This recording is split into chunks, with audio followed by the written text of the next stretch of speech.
Democracy के बारे में हम बात करें, डेमोक्रेसी एंड मीडिया, हम एक ऐसे मोड़ पे हैं जहां पे नए संसद में कोई गाली गलौज भी कर दे तो कुछ होता नहीं है, लेकिन कोई सवाल पूछेगा तो यूएपीए उसके ऊपर डाला जा रहा है। हमारे यहां पे एक जगह पे आप किस पार्टी को हो ऐसे भी पूछा जा रहा है। कुछ लोग हैं जहां पे कुछ पार्टियां हैं जो पत्रकारों पे बैन लगा रहे हैं कि उनके प्रोग्राम को नहीं जाना है। कुछ पत्रकारों पे यूएपीए लग रहा है। कुछ पत्रकारों को राष्ट्र विरोधी माना जा रहा है और कुछ पत्रकारों की पत्रकारिता राष्ट्रवादी मानी जा रही है।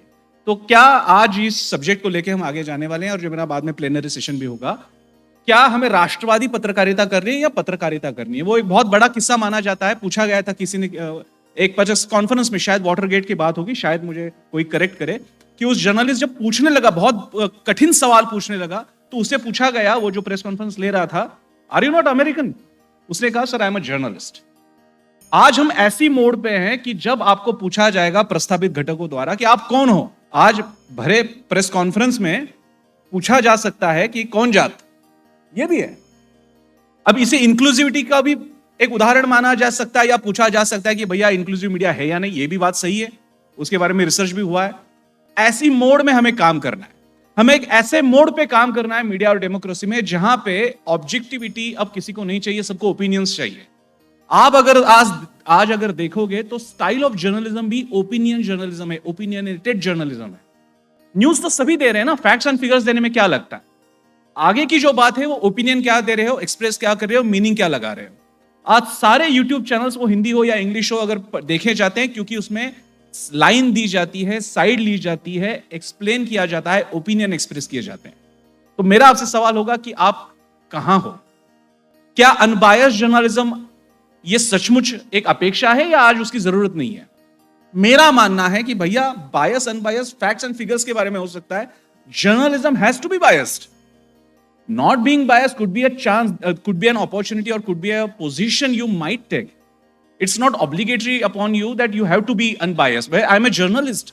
When world is subjective, how can I be objective about what I'm trying to express? तो ये बात नहीं है। तो इस छलावे में मत आइए कि भैया आप ऑब्जेक्टिव हो या नहीं हो। मैं बिल्कुल ऑब्जेक्टिव नहीं हूं। मेरे आजू बाजू की पूरी परिस्थितियां अगर सब्जेक्टिव है तो वहां पे मुझे बात तो करनी चाहिए। यहां पे आज हमें मीडिया के तौर पे इजराइल और हमास में क्या हो रहा है, गाजा पट्टी में क्या हो रहा है, उसके बारे में बहुत बताया जा रहा है, लेकिन मणिपुर के बारे में नहीं बात करनी है हमें।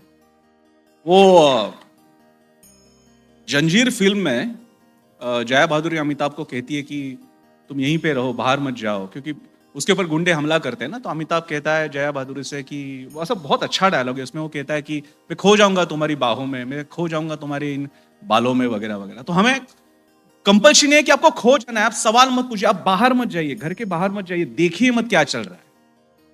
हम ऐसे एक मीडिया और डेमोक्रेसी के ऐसे मुड़ाव पे है जहां पे, और ये मत भूलिएगा कि मीडिया जर्नलिज्म कुछ अलग है, स्पोर्ट्स चैनल कुछ अलग है, सभी का एकमय मिश्रण हो रहा है। और ये समझना, मुझे शायद 15-16 साल के बाद थोड़ा थोड़ा समझ रहा है, आप शायद जल्दी भी समझ लो। ऐसे मानने की कोई जरूरत नहीं कि हम कोई जर्नलिस्ट है तो कोई बहुत अलग बात है। We all are content car. I have stopped myself claiming as I am a journalist, I am a content car. हाँ, उसमें अगर आपको जर्नलिज्म के कुछ थ्रेड्स मिल रहे हैं तो अच्छी बात है। We are all content car. Facebook पे स्वाइप करते हुए या स्क्रॉल करते हुए प्रिंट, क्विंट, स्क्रॉल के या टाइम्स ऑफ इंडिया का कुछ आ जाए, उसके बाद कोई बहुत बड़ा analytical agriculture scenario in India का कुछ आर्टिकल आ जाए, और उसके बाद एकदम से राखी सावंत का कुछ आ जाए। ये सारी चीजें एक ही कंटेंट के स्ट्रीमलाइन में है। सुनिए आप, कितनी बड़ी बात है कि मुझे डिसाइड क्या करना है कि मैं agriculture scenario in India and drought prone areas in Maharashtra का आर्टिकल देखूं, या थोड़ा सा ऊपर करने के बाद वहां पे मुझे एक अच्छी सी कोई एक्ट्रेस या एक्टर दिखाई देता है, या फिर शायद परिणीति चोपड़ा की शादी के बाद उसे कैसे ट्रोल किया गया और उसकी अभी कैसी खुशखबरी आने वाली है वाली बात न्यूज देखनी है। ऐसी अवस्था में हमें जर्नलिज्म करना है, ऐसी अवस्था में हमें एंटरटेनमेंट करना है। अगर आप एंटरटेनमेंट वहां पे जाते हो तो वो करना है, अगर आपको प्रोग्रामिंग बनानी है तो वो करना है।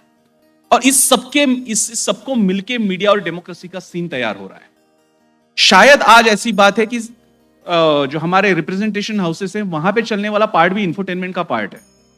और ऐसी स्थिति में हमें किस तरीके से हमारी स्पेस कार्व करनी है, ये सबसे बड़ा चैलेंज है। डेमोक्रेसी को सेव करना तो बहुत आगे की बात है, भाई खुद को कैसे सेव करें।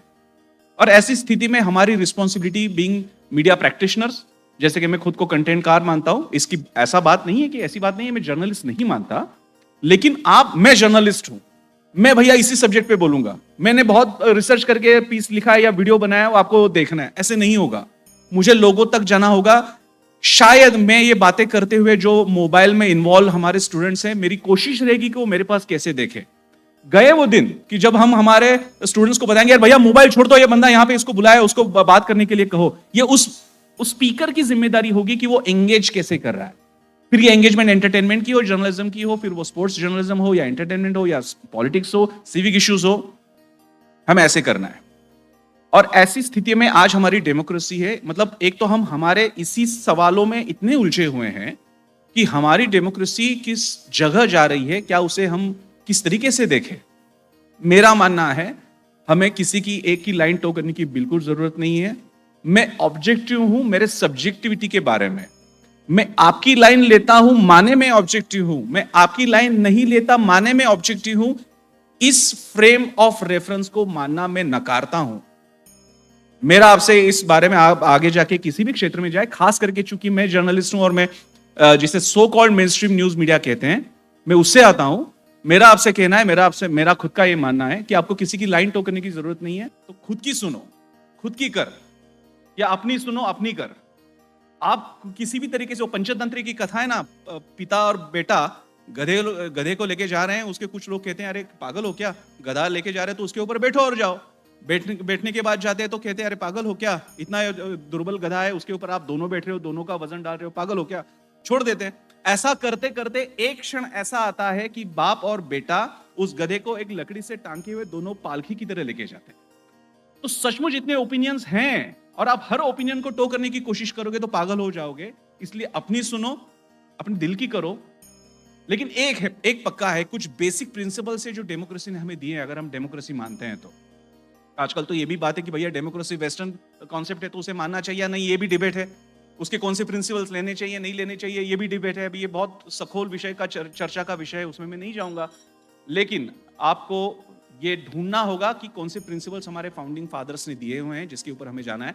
मैं मानता हूं वो है इंक्लूसिविटी, वो है ट्रुथ, वो है सर्वसामान्य लोगों का कल्याण बिना किसी भेदभाव के। और चौथी बात, जो स्वतंत्रता के मूल्य हमें इंडिपेंडेंस मूवमेंट ने दिए हैं, उसे हम कायम रखना हमें चाहिए, क्योंकि वो रहेगा तो डेमोक्रेसी रहेगी, वो रहेगी तो मीडिया रहेगा। अच्छा मीडिया एक अथॉरिटेरियन सिनारियो में काम नहीं कर सकता, फिर वहां पे वो चाइना में जो हो रहा है वो वैसा मीडिया होता है। और ऐसी चीज ना हो, इसलिए हमें हमारी आंखें और हाथ, आंखों से देखते रहना चाहिए, कानों से सुनते रहना चाहिए। गांधी जी के 3 मंत्र थोड़े अलग तरीके से हमें देखने चाहिए। देखो और सुनो, सबकी देखो, लेकिन करो दिल की। यही होगा मीडिया और डेमोक्रेसी का आज का क्षण, जिसे हमें पकड़ना है।